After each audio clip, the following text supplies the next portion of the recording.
Hello, friends, and welcome to another episode of the show. Got a new addition this week, Tony, huh? That's We right. are featuring legit leaders who are leading above the noise of average. I am Joe, and I get to be the host today. This is the best part of my every week. I have the honor and the great privilege of spending time with the man with more positive energy than the Disney Enterprise, folks. The president of County College of Morris, Dr. Tony Iacona. My beautiful Italian friend, thanks for joining us today and welcome to the show, Tony. Good morning, Joe. How are you? It's great to be here. Hey, I need to point something out right away to our viewers. I had never been to the state of New Jersey, okay, until about a year or so ago. You're a pretty lucky human to be living in the heart of the Garden State. Your fall has been absolutely off the charts beautiful. Yeah, without a doubt. It's a great state, and I always say Morris County is the diamond in that state. It's a beautiful place, but Northwest New Jersey is amazing, and I will tell you the support we get from our community is just extraordinary. It's Yeah, amazing. they are loving you back more than the fall has been loving us. Absolutely. I'm rereading actually this book. It's right here, Be the Unicorn, right? It's a book about data-driven habits that separate the best leaders from the rest. You are the unicorn, right? And one of the tippy-top influencers in higher education, supported not by opinion, but Power 50, ROI New Jersey, and many others. Congrats, boss. You are doing amazing, amazing work. Last episode, I had the chance of interviewing Ski. Do you know the guy? Absolutely no ski. I consider him a good friend, and I have a tremendous amount of admiration. I refer to him often as the president of presidents. Yeah, He's so remarkable. true. So true. Deservedly so. Both of you should be crowding the spotlight, but you have mastered modeling the way of shining that spotlight on others. I see it in you. I see it in everything that you do. I've had the luxury of being on campus and just watching you work, Tony. It's absolutely up the charts amazing. You Well, must really, really enjoy your campus, your work, the office of the president. yeah, I do enormously, and I'm very, very fortunate to be able to do what I do. I do love it. I get to work with amazing people every day on and off campus, and here's the best part of my job: you get to help a lot of people. Right, one of the most wonderful things about what I get to do every day is, to be able to be even a small part of our students' dreams, to be able to help our communities become even stronger, even better, leaves you feeling tremendous at the end of every day. But mostly, I just feel really blessed to be able to do this work. Oh, you're working hard. You must hit the pillow every night. You're dead tired, right? But what I see is you're getting up in the morning, ready to run again. You're hungry. You're hungry for change. And for the five people maybe out there that don't know who you are, just do a quick little introduction. Who is Dr. Tony? Sure. So I'm the president for County College of Morris, and I am a historian by training. My great passion truly is just helping others through education. And I love the creativity that comes with this work, the innovation that comes with it, but seeing the results is absolutely tremendous. So Okay, enough about you. And because I know that you're one of those people that just struggles talking about themselves. And I'm going to pivot now and talk about CCM. all It's a right. very, very unique institution of higher learning. I know that for a fact. Tell me, what makes it so? What makes it great is a very, very small handful of ingredients. And I am unbelievably lucky. I have a phenomenal cabinet who I love working with. They are so smart, so creative, energetic, that they just inspire me every day. They give me a lot of my energy. And then we've got a larger administrative team who work with those folks wrapped around. We have a great faculty and staff, but we've got students here that are just incredible. And you take all that, put it together, and then add in the community mix. I know how lucky I am that every president doesn't get to enjoy what I do, but the support we get from our county and state and federal officials and our business leaders is just absolutely stunning. So people say a lot. It's amazing what the college is doing. It's really a big team effort, quite frankly, and we would not accomplish what we do without that. So I say all the time, we do great things at CCM every day. We do even greater things through partnerships. Mm. So good. We're going to have to rewind that. That's a clip in itself, right there. I want you to keep brag away. Stay on the brag train. I was on your campus a month ago, and there were cranes lifting heavy things and lots of dust flying. This is a really, really exciting time. You've got a number of key initiatives currently underway at CCM. Give us a little bit of a taste of what's going on. Yeah, we really do. It falls right into the square root of we've got just phenomenal faculty. We want them to have the best spaces to teach, great students. We want them to have the best places to learn and create. And then every one of those projects is a partnership project. So, for example, we partner with our county vocational school district and jointly work together. And we've got a building coming up on our campus, a unique model. It's their building on our campus. And those students will be earning high school, college credits simultaneously. And that will give about 600 more students a year in our county the opportunity to have that experience. So it's a big scaling up from where we are. And the possibilities there are just tremendous. It's a phenomenal school district. Hmm. Been doing great work with them forever. And then we've got another building, which is in partnership with our Chamber of Commerce, which is our Center for Entrepreneurship and Culinary Science. So we will be teaching individuals how to launch businesses, how to manage businesses, all those exciting things. And that's really inspired by our students because this generation is, frankly, they're a blast to work with. Talk about creative. They've been launching businesses out of their basements and bedrooms forever. They're great at it, but maybe a little support more on the structural side. We've got professional entrepreneurs and senior level business people who are willing to come in and support it with us. Our chamber is going to put a entrepreneur in residence program, a speaker series, and then we've scaled up our culinary programs. We'll begin training executive chefs. Our culinary program is consistently ranked one of the 20 best in the Eastern United States. It feels great when you see your school listed on the same list as Culinary Institute of America and other very prestigious, highly respected institutions. So we're excited to serve our area's hospitality venues in that way. And then we have a wonderful 80,000 square foot healthcare facility that we'll be breaking ground on this spring. And that came with just remarkable support from our state legislature, our county commissioners, and the medical profession itself.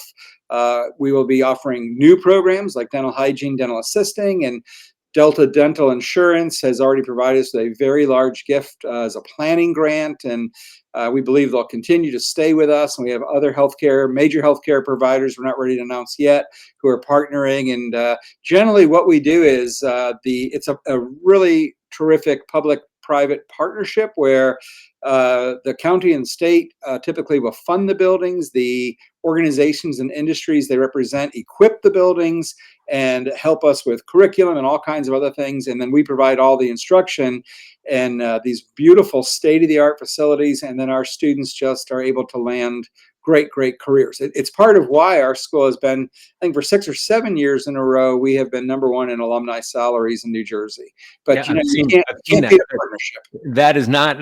That is not anecdotal opinion. I've seen your actual data, and it's eye popping across the entire state Right? of New Jersey. I'm glad I'm not competing against you in anything. So much to be proud of. Let's shift the soundtrack a little bit. On the show, we talk with practitioners like yourself. Some of the hottest challenges that they face. As we know, the world of work has changed drastically, right? And our universities and college campuses are feeling it just alongside of everybody else. So from where you sit as a college president, what are some of the hottest issues facing higher education today? And how is that directly impacting CCM and you at the moment? Sure. We are going through unprecedented change right now in higher ed as a reflection of the economy, demographics, population shifting, and a whole myriad of other factors, right? And higher ed is not an island unto itself. It's impacted by what's happening locally as well as globally. So the first big challenge is change itself, right? And acclimating people and getting them in a position where they can help lead those changes, advise those changes, and then really thrive through that. That's the single greatest challenge, right? And the other, of course, is are we able to really keep pace with industry? Hence the importance of those partnerships. Hmm. We're sitting in a period where AI is in the embryonic states. We know we can't accomplish everything we need to alone on that, but how exciting to be alive and leading and working through a period where that's emerging. We're now fully immersed in the world of big data. We have a new and thriving data science program at CCM, built by one of our faculty who, as you know, because you work with her also, is our Associate Vice President of Institutional Effectiveness. We guide our college very, very skillfully through the use of data. We don't make anecdotal decisions the way we used to do some years back, but it's informed and helps keep us on point, on target, and magnifies that success considerably. So the other greatest thing is we're dealing with a different, actually multiple generations of students, and how our youngest students like to learn is radically different in some ways than our older students, but yet they're all together. They're creating, they're exchanging, they're learning, they're growing together.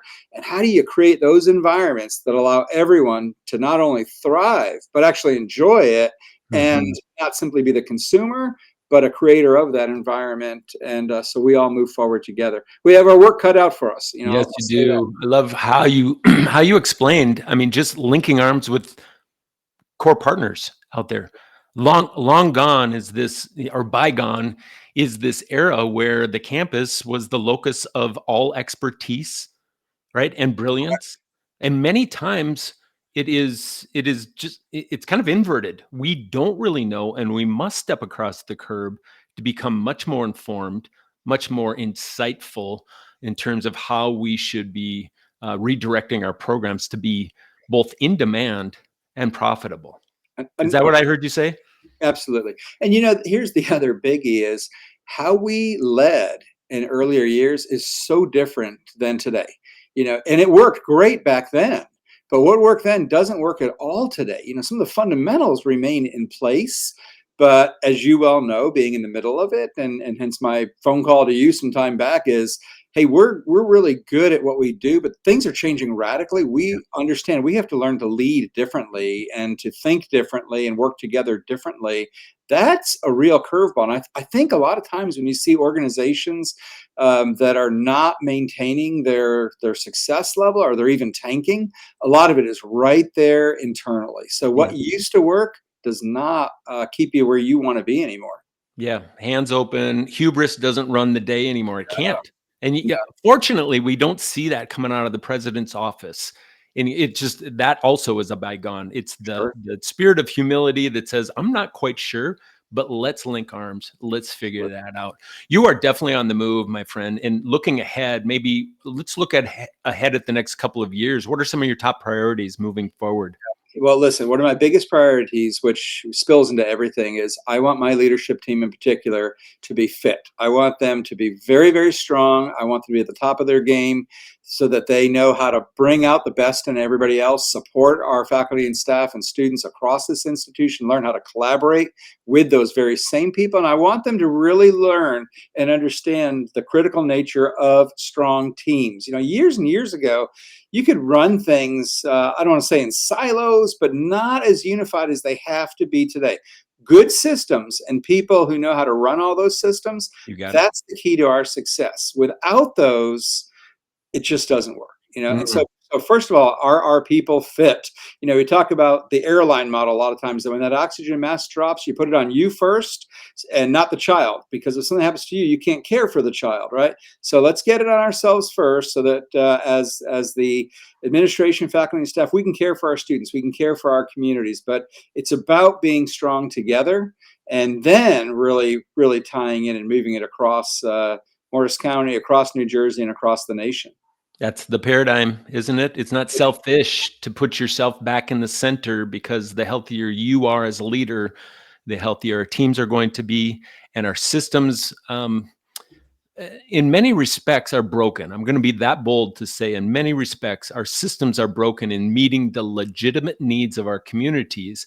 And the only thing that can save that are healthy teams that are going to recreate the systems for our future focus. Right. So yeah, you're spot on. Hey, you've got a number of your peers tuning in right now, and they're running really fast like you are. Thank you again for just carving out a little bit of time for us.